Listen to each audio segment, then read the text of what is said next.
Perdu en pleine campagne vendéenne, à 1 heure de route de Nantes, le parc du Puy du Fou. Créé il y a 33 ans, c'est aujourd'hui le 2e parc à thème le plus visité de France, alors qu'il n'ouvre que 7 mois par an.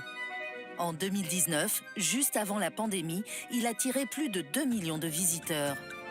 Pourtant, pas de manège, pas d'attraction à sensations fortes. Le parc a fait un autre pari.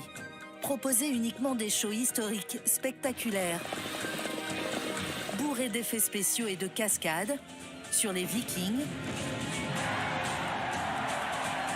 les Romains, les chevaliers de la table ronde et beaucoup d'autres figures de l'histoire. Ici, on se replonge dans le passé. Y compris dans les hôtels du parc. On peut dormir dans une citadelle du Moyen-Âge, dans des tentes de la Renaissance ou dans les huttes de Clovis, le premier roi des Francs. Nous avons suivi les passionnés qui font de ce parc un lieu inédit en France. Meneurs de chars, cascadeurs, tout jeunes comédiens, responsables des costumes ou éleveurs d'oiseaux. C'est parti pour une journée dans les coulisses du Puy du Fou. Il est 9 h. Le parc ouvre dans un quart d'heure. Si les allées sont encore vides, en coulisses, dans le quartier général des Vikings, les comédiens répondent déjà à l'appel. Ouais, j'ai le traceur, oui. Parmi eux, Thomas Bouchereau, surnommé ici Titom.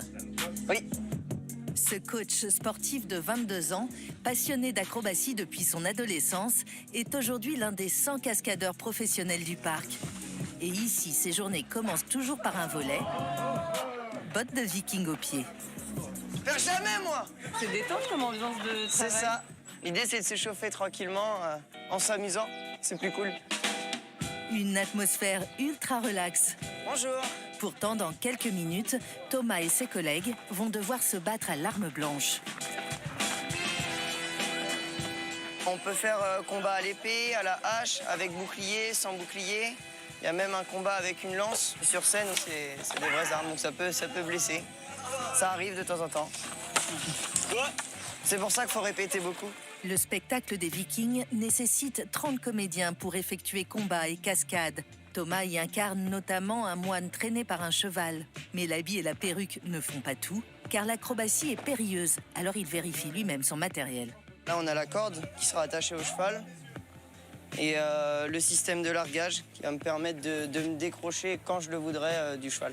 Le cheval est quand même au galop, donc ça tire pas mal. Donc physiquement, on encaisse beaucoup. Chatte.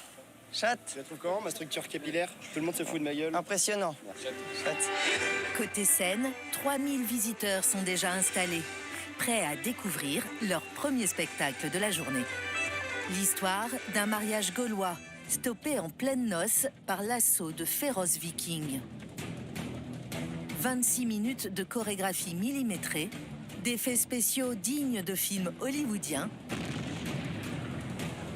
qui font de ce show l'un des plus dangereux du parc. Thomas y joue 3 rôles. Ce villageois qui grimpe à ce mât, ce viking et ce fameux moine. Hop, changement fini.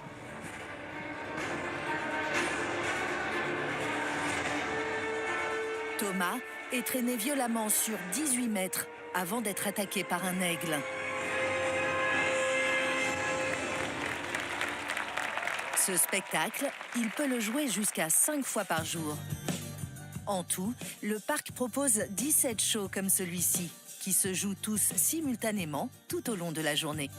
De grandes fresques autour des mousquetaires de Richelieu, de Clovis ou de Jeanne d'Arc. Entre tes mains frêles, je remets ma lance. Elle te protégera et fera pour toi des miracles. Les shows du parc sont souvent critiqués pour leur tendance à réécrire l'histoire, toujours en faveur du peuple de Gaule ou de Vendée, dans une France éternellement catholique et royaliste. Et nous irons demain porter nos vœux pieux derrière vos ferveurs. Mais ce n'est pas vraiment ce que le public regarde. Ce qu'il veut voir, c'est du grand spectacle. Alors, depuis son ouverture, le parc a déjà investi 1 milliard d'euros pour que tout, ici, soit toujours plus fou, toujours plus grandiose.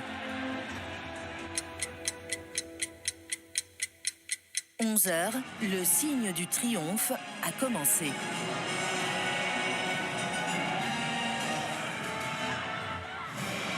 Ce spectacle oppose Gaulois et Romains dans une scénographie aussi monumentale que sanglante. Outre ces gladiateurs, cette année, la grande nouveauté, c'est cette tribune centrale qui se transforme en galère romaine de 40 mètres de long et 15 mètres de haut. Devant 7000 spectateurs, se joue alors un grand combat naval.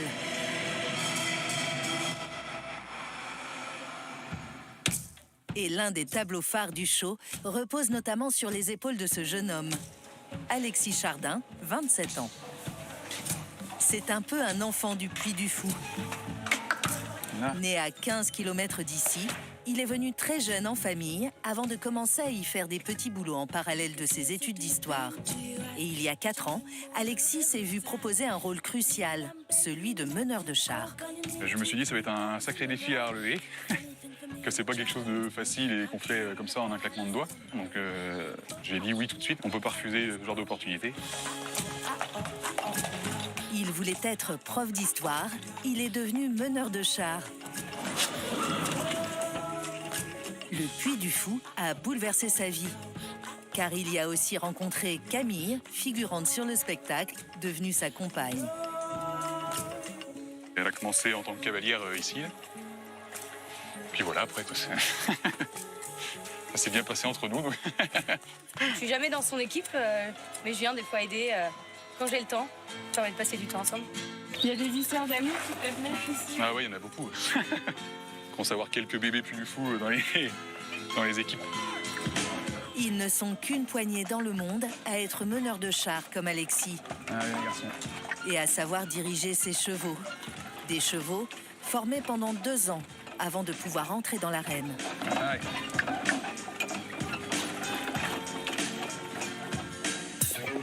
Ah oui, les garçons. C'est parti pour 7 tours de piste au galop. Allez, là-haut. Alexis et ses chevaux effectuent des mouvements ultra précis et chorégraphiés pour éviter les collisions avec les autres chars et les chutes de cheval. Allez.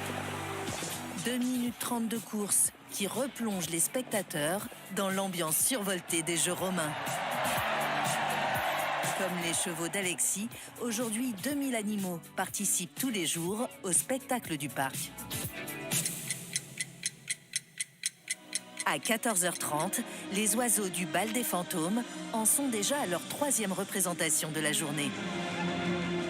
Ce spectacle met en scène 330 volatiles, des aigles, des faucons, mais aussi des espèces rares, comme celle-ci venue d'Afrique. Et le final du spectacle, c'est l'apparition dans le ciel de cette ULM, entourée de grues. Aux commandes, Romain Tourneux. Cela fait 16 ans qu'il propose ce numéro ici, avec ses oiseaux.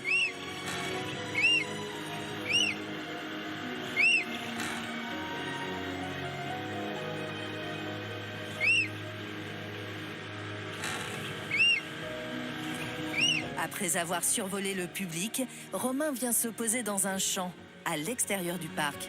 C'est bien les féfés. Oh. Oui, c'est bien les filles.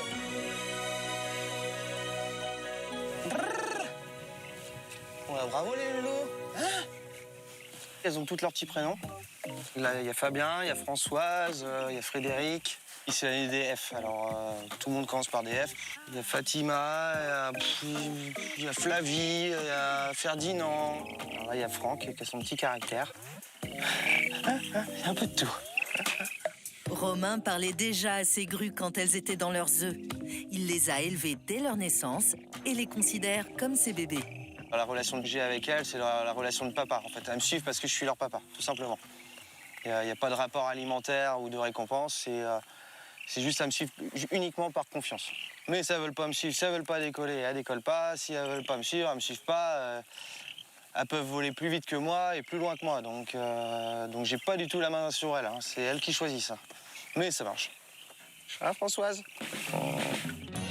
Quelques heures plus tard, d'autres papas emmènent eux aussi leurs enfants se produire dans un autre spectacle du parc.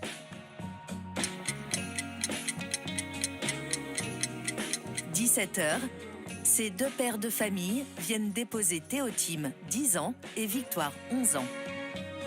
Bonjour. Ils jouent deux rôles dans le spectacle Le Dernier Panache. Du bisou? Un petit bisou d'encouragement pour le spectacle? Quand ils n'ont pas école, Théotime et Victoire suivent des cours de théâtre. Tiens, Théotime, je te laisse mettre ton bras. L'Académie Junior forme les enfants aux disciplines exercées dans le parc. Là, c'est bien? Ouais, super. Parfait. Et alors, qui est-ce que tu joues? C'est quoi ton personnage? C'est Athanase Charette-Petit. Un chef vendéen pendant la guerre de Vendée. Ils jouent dans l'un des spectacles les plus modernes, avec écran géant et tribunes qui tournent pour que le public suive l'histoire à 360 degrés. Ici, l'action se déroule à la fin du XVIIIe siècle. C'est mon cadeau d'anniversaire, un vaisseau de haut bord construit à Brest. Il s'appelle l'Intrépide. Les enfants sont les seuls comédiens à jouer leur rôle en direct et non pas en playback, pour qu'ils soient les plus naturels possibles. Dès que t'es prête, on y va. Alors à chaque fois en coulisses, leur assistante leur fait répéter leur rôle jusqu'à quelques secondes avant de monter sur scène. Et tu peux rajouter, tu sais, on avait dit la tristesse, il y a les sanglots, mais il y a aussi le... Ok. Chaque enfant n'assure qu'une ou deux représentations par jour.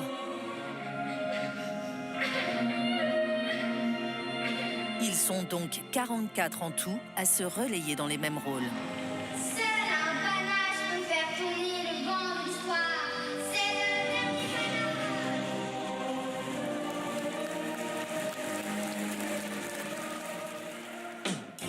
panache. Pour le reste de la troupe, il faut maintenant tout remettre en place pour recommencer la prochaine représentation à zéro. Un danseur taille vert. Pauline Buteau, 27 ans, fait partie de l'équipe en charge des costumes. Un vendéen vert. Je vais pouvoir aller faire le tour du théâtre. Ah. On a à peu près 800 pièces de costumes sur le spectacle du Dernier Panache. Ça va d'un costume de danseur ou d'un costume de bleu, passant par les lavalières, les chemises, les collants, les shorts. Bien le bonjour. Bien le bonjour. Hop. Elle n'a que 10 minutes pour replacer chaque accessoire en coulisses. Une fois que ma partie costume est terminée, je passe sur le spectacle et je danse au Dernier Panache. Donc vous faites plusieurs choses à la fois? Oui, on fait les costumes, on danse, on compte, on s'occupe des enfants, on fait le ménage, on fait plein de choses. Être multitâche, c'est l'un des secrets de l'organisation de tous ces spectacles. Ces shows nécessitent 60 000 costumes. L'atelier général du parc est d'ailleurs l'un des plus grands d'Europe. Tout est fait sur place. Ici, on confectionne, on répare, on coiffe et on innove. Certaines robes sont des prouesses technologiques.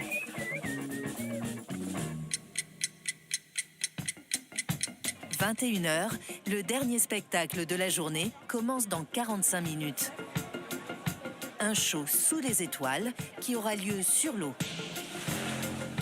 Alors en coulisses, c'est un attirail un peu particulier que doit enfiler Céline Morin, une autre danseuse. Vas-y, c'est bon. Cette drôle de robe, qui semble tout droit sortie d'un film de science-fiction, est celle du personnage de la muse du spectacle des Noces de Feu. En dessous, Céline porte une armure de lumière, dont on se demande bien comment elle va pouvoir résister à ce show aquatique. C'est ce qui fait justement la magie du spectacle. Et finalement, moins on en sait, mieux c'est. Comme ça garde le mystère et c'est pas plus mal. C'est l'heure du show. Plongé dans le noir, Le public découvre Céline dans son costume électroluminescent. Le spectacle Les Noces de Feu est la toute dernière création. Chaque année, le parc réinvestit en moyenne des millions d'euros pour renouveler ses spectacles.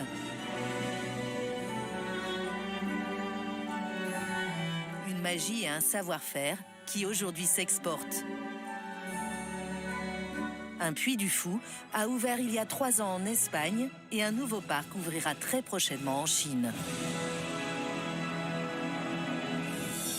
On va changer d'ambiance, on va changer de décor, on va continuer le voyage